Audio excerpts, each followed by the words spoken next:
पिछले साल अगस्त के महीने में अमेरिका के लास वेगस में एक मेला लगा था। ये मेला बहुत ही खास था क्योंकि ये हैकर्स का मेला था।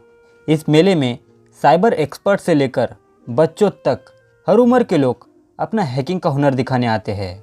वहीं इनके हुनर की निगरानी करके अमेरिका के साइबर एक्सपर्ट ये समझने की कोशिश करते हैं कि ये हैकर्स का दिमाग कैसे काम करता है, ये बड़े ऑपरेशन को अंजाम कैसे देते हैं। जिस वक्त ये हैकर्स का मेला लगा था, ठीक उसी वक्त किसी हैकर ने एक भारतीय बैंक पर साइबर अटैक करके करीब $3 करोड़ की रकम को चोरी कर लिया था। दुनिया भर में हर वक्त सरकारी वेबसाइट से लेकर बड़ी प्राइवेट कंपनियों और आम लोगों पर साइबर अटैक होते रहते हैं। 1990 के दशक में सोवियत संघ के अलग होने के बाद रूस के कई सारे एक्सपर्ट्स अचानक बेरोजगार हो गए। इनमें इलेक्ट्रॉनिक इंजीनियर और मैथमेटिक्स शामिल थे। कुछ पैसे कमाने के लिए इन्होंने इंटरनेट की दुनिया को खंगालना शुरू कर दिया। उस समय साइबर सिक्योरिटी को भी ज़्यादा अहमियत नहीं दी जाती थी और ना जानकारी थी। इन रूसी हैकरों ने बैंकों, फाइनेंशियल इंस्टीट्यूट और दूसरे देशों की सरकारी वेबसाइट को निशाना बनाना शुरू कर दिया था। अपनी कामयाबी के किस्से ये खुद अखबारों में बताते थे। रूस के एक खोजी पत्रकार आंद्रे शोशिकोव बताते हैं कि उस समय के हैकर्स खुद को हीरो समझते थे और ऊपर से उनके ऊपर एक मैगजीन भी छपती थी। फिर उसके अगले ही साल रूसी हैकर्स ने एक और पड़ोसी देश जॉर्जिया की कई सारी सरकारी वेबसाइट को तबाह कर दिया था।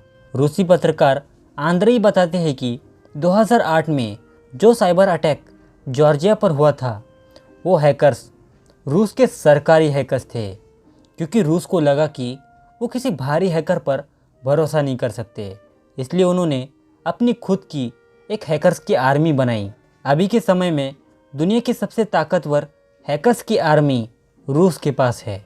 रूस से हुए हर साइबर हमले में फैंसी बेयर नाम के एक ग्रुप का नाम कई बार सामने आया है और माना जाता है कि इस ग्रुप को रूस की मिलिट्री इंटेलिजेंस चलाती है। हैकरों के इस ग्रुप पर यह भी इल्ज़ाम है कि इन्होंने अमेरिका के राष्ट्रपति चुनाव में दखलंदाजी की है। इस साइबर हमलों से शायद रूस दुनिया को ये बताना चाहता है कि वो साइबर साम्राज्य का राजा है। मगर इस हैकिंग के खेल में रूस अकेला नहीं था। रूस के अलावा ईरान भी हैकिंग की दुनिया का एक बड़ा खिलाड़ी है। 1990 में जब इंटरनेट आया, तभी से ईरान ने अपने यहाँ के लोगों को साइबर अटैक के लिए तैयार करना शुरू कर दिया था। ईरान जैसे देशों में सोशल मीडिया सरकार के खिलाफ आवाज़ उठाने का एक बड़ा मंच है। ईरान में हैकर्स का इस्तेमाल वहाँ की सरकार अपने खिलाफ आवाज़ उठाने वाले लोगों का मुंह बंद करने के लिए करती है।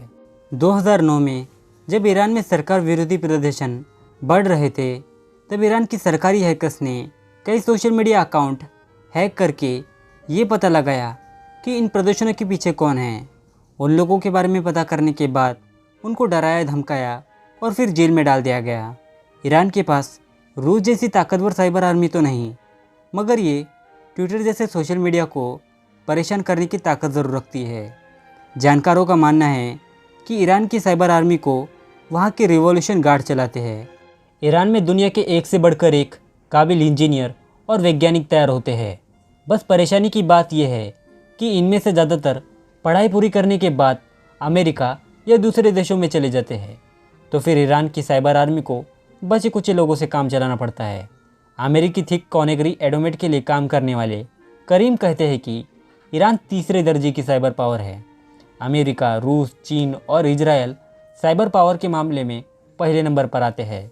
वहीं दूसरे नंबर पर यूरोपीय देशों की साइबर आर्मी आती है। ईरान अक्सर साइबर अटैक के निशाने पर रहता है, खासतौर से इजराइल और अमेरिका से। 2012 में ईरान पर साइबर अटैक हुआ था, जिसमें ईरान की ऑयल इंडस्ट्री सिस्टम हार्ड को चोरी कर ली गई थी। इस साइबर अटैक के पीछे अमेरिका या इजराइल का हाथ होने की बात सामने आ रही थी। ईरान ने इसी हमले से सबक लेकर लगभग 3 महीने बाद अपने दुश्मन सऊदी अरब पर एक बड़ा साइबर अटैक किया। इस हमले में ईरान के हैकर्स ने सऊदी अरब के 30,000 कंप्यूटर से डेटा को चोरी कर लिया था। आज हैकर्स ने अपने साम्राज्य को पूरी दुनिया में फैला दिया है। लगभग हर देश में हैकर्स तो होते ही है। कहीं वो सरकार के लिए काम करते हैं तो कहीं सरकार के खिलाफ। मगर एक देश ऐसा भी है जहाँ की साइबर हैकिंग आर्मी पूरी तरह से सरकारी है। इस देश का नाम है नॉर्थ कोरिया। नॉर्थ कोरिया में हैकर्स की आर्मी को वहाँ की खुफिया एजेंसी RGB चलाती है। नॉर्थ कोरिया में 13 साल की उम्र से ही बच्चों को हैकिंग की ट्रेनिंग दी जाने लगती है। पहले पढ़ाई में तेज बच्चों को अलग करके उन्हें हैकिंग की आर्मी में भर्ती कर दिया जाता है। फिर उसमें गणित और इंजीनियरिंग में अच्छे बच्चों को सॉफ्टवेयर इंजीनियरिंग की ट्रेनिंग दी जाती है। इसके बाद या तो वो सॉफ्टवेयर इंजीनियर या हैकर बनता है। चीज़ों की कमी की वजह से नॉर्थ कोरिया में बच्चे पहले कागज़ के कीबोर्ड से प्रैक्टिस करते थे। जो ज़्यादा अक्लमंद होते थे उन्हें बाद में कंप्यूटर दिए जाते थे। नॉर्थ कोरिया अपने यहाँ के कई सारे स्टूडेंट्स को चीन या दूसरे एशियाई देशों में IT की पढ़ाई के लिए भेजता है, ताकि वो साइबर वर्ल्ड को अच्छी तरह समझ सके और देश के काम आ सके। इनमें से कई सारे स्टूडेंट्स तो अपनी पढ़ाई पूरी करके चीन या दूसरे देशों में ही रुक जाते हैं और वहीं से अपने देश के लिए हैकिंग का काम करते हैं।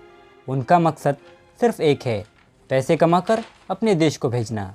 जानकार बताते हैं कि करीब 2 से 3 हज़ार नॉर्थ कोरियाई हैकर्स गैर कानूनी काम करके पैसे कमाते हैं।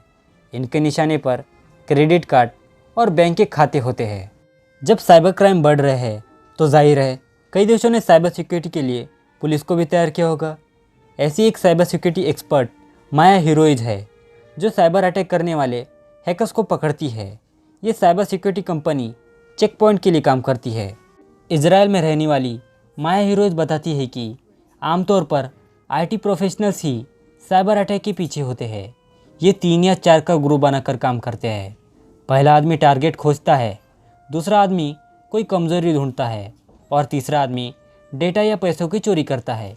इसके अलावा माया बताती है कि कई बार हैकर्स 5 से 7 का ग्रुप बनाते हैं। इस तरह के ग्रुपों में किसी भी आदमी को किसी दूसरे आदमी का असली नाम नहीं पता होता। इन्हें सिर्फ एक दूसरे का कोड नेम पता होता है। पर सवाल ये उठता है, जब वो एक दूसरे को जानते ही नहीं तो वो एक दूसरे को कांटेक्ट कैसे करते हैं। माया हीरोइज बताती है कि हैकर्स कई बार टेलीग्राम नाम के सोशल मैसेजिंग ऐप का इस्तेमाल करते हैं। साइबर क्रिमिनल अक्सर अपने हुनर या कोड को बेचकर पैसे कमाते हैं। उदाहरण के लिए एक हैकर किसी बैंक के एम्प्लॉय को एक मेल भेजकर हैकिंग कर सकता है, या तो वो किसी को अपना हैकिंग कोड कुछ वक्त के लिए देकर पैसे कमा सकता है। आज की तारीख में साइबर हैकिंग एक बड़ा बिजनेस बन गया है। साइबर वर्ल्ड के क्रिमिनल्स आजकल वर्चुअल करेंसी जैसे कि बिटकॉइन को निशाना बना रहे हैं। पहले ये हैकर्स किसी दूसरे अकाउंट की वर्चुअल करेंसी को हैकिंग की मदद से अपने अकाउंट में ट्रांसफ़र कर लेते हैं। मतलब कि हैकर किसी डाकू की तरह वर्चुअल खाते में डाका डालता है। माया हीरोइज बताती है कि साइबर क्रिमिनल्स हमारे PC या मोबाइल फ़ोन पर अटैक करके हमारी प्रोसेसिंग की ताकत को छीन लेते हैं। कई बार तो हमें पता भी नहीं चलता, बस हमारे PC या मोबाइल फ़ोन ज़्यादा गर्म होने लगते हैं और बिजली का बिल बढ़ जाता है। इसके उदाहरण के तौर पर हम आइसलैंड नाम के एक छोटे से देश को ले सकते हैं। वहाँ के लोग अपनी रोज़मर्रा की ज़िंदगी में बिजली का इस्तेमाल कम करते हैं, पर आइसलैंड में ज़्यादातर बिजली का इस्तेमाल ऑनलाइन डेटा प्रोसेसिंग यानी क्रिप्टो माइनिंग में होता है। मगर इसमें एक दिक्कत है, आइसलैंड में बिजली एक सीमा तक ही है, मगर वर्चुअल दुनिया अनंत है। तो अगर इसी तरह आइसलैंड में क्रिप्टो माइनिंग होती रही तो आइसलैंड के लोगों के पास बाकी ज़रूरतें के लिए बिजली बचेगी ही नहीं। आज साइबर क्रिमिनल्स का साम्राज्य इतना फैल गया है कि ये बिजनेस अरबों डॉलर का हो गया है। हैकर्स आज सरकार के लिए भी काम करते हैं और किराए पर भी। ये बैंकों और सरकारी वेबसाइट से लेकर प्राइवेट कंप्यूटरों और मोबाइल तक को अपना निशाना बना रहे हैं। इन्हें कई देशों में सरकार ट्रेनिंग दे रही है ताकि वो अपने दुश्मनों को टारगेट कर सके। तो ईरान जैसे देशों में इन्हें भाड़े पर रखकर बगावत की आवाज़ को दबा रहे हैं। इसी के साथ आज का वीडियो ख़त्म हुआ। देखने के लिए शुक्रिया दोस्तों। वीडियो पसंद आया हो तो इसे लाइक कीजिए, चैनल पे नए हैं तो सब्सक्राइब कीजिए। Thank you. What just happened?